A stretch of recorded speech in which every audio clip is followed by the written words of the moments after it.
इसी ख्याल में हर सामे इंतजार कटी। वो आ रहे हैं, वो आए जाते हैं। नमस्कार, मैं हूं राहुल सिंह सोलंकी। विमर्श के इस यूट्यूब चैनल पर आप सभी का स्वागत है। जीत और हार के बाद भी राजनीति समाप्त नहीं होती, यह चलती रहती। पार्टी हो या राजनेता, वह हर परिस्थिति में चलता रहता है। हाँ, यह अलग बात है कि किसी भी पार्टी और राजनेता के लिए कुर्सी न मिलने का दुख संसार का सबसे बड़ा दुख होता है। लेकिन राजनीतिक पार्टियों और राजनेता के अलावा भी एक ऐसा वर्ग है जिस पर चुनाव दर चुनाव दुखों का पहाड़ टूट पड़ता है। चुनावी हार पर बने हुए इनके चेहरे इनके दुख, पीड़ा, कष्ट और वेदना को समझने के लिए काफी होता है। अच्छा, ये केवल दुखी ही नहीं होते हैं बल्कि चिढ़ते हैं। चुनाव पूर्व वे अपना फर्ज निभाते हुए न केवल चुनावी रणनीति तैयार करते हैं बल्कि हार के बाद उसकी समीक्षा भी करते हैं। यह वर्ग नमक हलाली करते हुए अपने पार्टी के जीत को लोकतंत्र की जीत बताता है और हार जाने पर ईवीएम को बैन कराने की मांग करता है। और मांग करने वाले कोई अनपढ़ नहीं है, पढ़े लिखे लोग हैं। ये सभी जानते हैं कि कैसे पहले बैलेट बॉक्सों को ही लूट लिया जाता था। बैलेट बॉक्स में पानी डाल दी जाती थी, आग लगा दिया जाता था, बूथों को कैप्चर किया जाता था, किसी की जगह कोई और वोट डाल जाता था। इन सभी कारणों को जानते हुए भी ये सभी लोकतंत्र को लूट तंत्र बनाने की पैरवी कर रहे हैं। क्यों कर रहे हैं? क्योंकि इन्हें अपने नमक का हक अदा करना है। नजर हैदराबादी जी की एक शायरी है, इसी ख्याल में हर सामे इंतजार कटी। वो आ रहे हैं, वो आए जाते हैं। भारत के अड़तिया पत्रकार, बुद्धिजीवी वर्ग जिनका यथार्थ उनके घुटनों तक सीमित होता है और तमाम बमहत्था इको सिस्टम के टहलुओं के सब्र का बांध अब टूटने चला है। कांग्रेस के अच्छे दिन के इंतजार में अब इन सभी के अच्छे दिन चले जा रहे हैं। एक समय था जब यह वर्ग सरकारी खर्चे पर देश विदेश की यात्रा करता था, 5 सितारा होटलों में आराम और मुफ्त की महंगी शराब का आनंद लिया करता था। लेकिन जिस कांग्रेसी जहाज पर बैठ के ये सभी जीवन के लहरों का आनंद लिया करते थे, वह अब डूबने को आतुर है। इन सबों ने बहुत इंतजार किया कि कोई तो ऐसा नाविक आएगा जो कांग्रेस के डूबते जहाज को किनारा लगाएगा और इन सबों के अच्छे दिन आएंगे। लेकिन ना तो कांग्रेस पार्टी को नैया को पार लगाने वाला कोई खेवनहार मिला और ना ही इन मुफ्तखोर बिरादरी के जीवन में वसंत ऋतु का आगमन हुआ। कांग्रेसी नेता और कांग्रेस के रणनीतिकार अपनी पार्टी के पतन के कथाकार खुद हैं। लेकिन पत्रकारों का यह वर्ग न केवल कांग्रेस की हार पर मातम मना रहा है बल्कि अपने ट्वीट के माध्यम से कांग्रेस को लगातार खुश करने का प्रयास कर रहा है। यहां तक कि कुछ ऐसे पत्रकार हैं जो अब न्यूज चैनल के स्टूडियो से सड़क पर आ चुके हैं।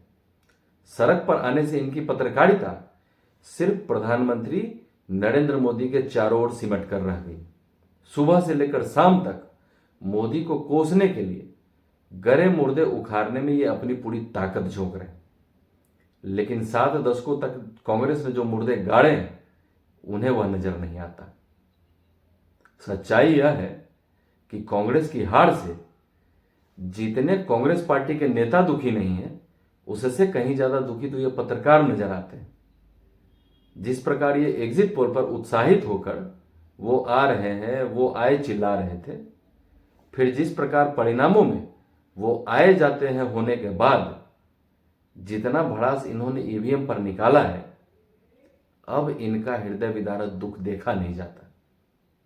यह कांग्रेस के पतन पर जिस प्रकार छाती पीटकर विमर्श कर रहे हैं, ट्वीट के माध्यम से बिना मांगे सुझाव दे रहे हैं, ऐसा लग रहा है कि मानो इन पत्रकारों की आत्मा रो रही। गुजरात चुनाव तक तो इन्होंने अपनी पीड़ा को किसी प्रकार रोक कर रखा था, लेकिन मध्य प्रदेश, राजस्थान और छत्तीसगढ़ के परिणाम आने के बाद इनके अरमान आंसुओं के साथ बह रहे हैं। इनका बस नहीं चल रहा। अन्यथा यह ईवीएम को कोसने की बजाय इन राज्यों की जनता को कोस रहे होते कि आपने भाजपा को वोट क्यों दिया, आपने नरेंद्र मोदी को वोट क्यों दिया। यह सभी खुद को निष्पक्ष पत्रकार बताते हैं। जिस प्रकार मीठा नमक और खट्टा चीनी ये दोनों शब्द विरोधाभासी लगते हैं, उसी प्रकार निष्पक्ष शब्द भी इन पत्रकारों के लिए विरोधाभासी। और यही सच्चाई है। कई एक ऐसे उदाहरण हैं। यह कभी सांप्रदायिक बातें नहीं करते, ये हिंदू मुस्लिमों की बात नहीं करते, ये बात करते हैं अगड़ा, पिछड़ा, ब्राह्मण और दलित की। ये बलिदान हुए देश के जवानों की और राष्ट्रवाद की बात नहीं करते, ये बात करते हैं कि कौन जवान किस जाति का था। यह हिंदू मुस्लिम की भी बात करते हैं, लेकिन उसकी पहली शर्त होती है कि जब कोई हिंदू धर्मों के विषयों की बात आए तो उस समय उन्हें पर्यावरण की चिंता करनी होती है।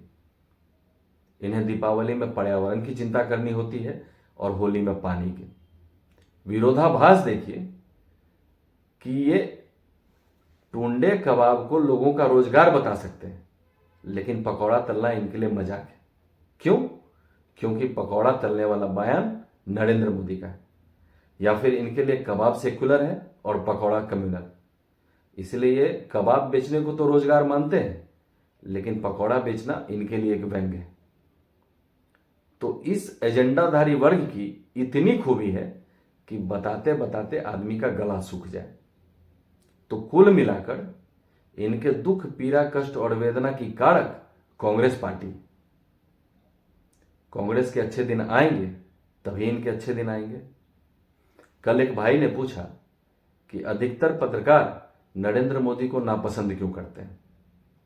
तो बात सिर्फ इतनी सी है कि प्रधानमंत्री नरेंद्र मोदी इन तथाकथित पत्रकारों को बिल्कुल भी घास नहीं देते, क्योंकि मोदी के शासन में उनके पहले जैसे आवभगत नहीं की जाती, उन्हें सत्ता की दलाली से होने वाले मोटी कमाई से रोका गया।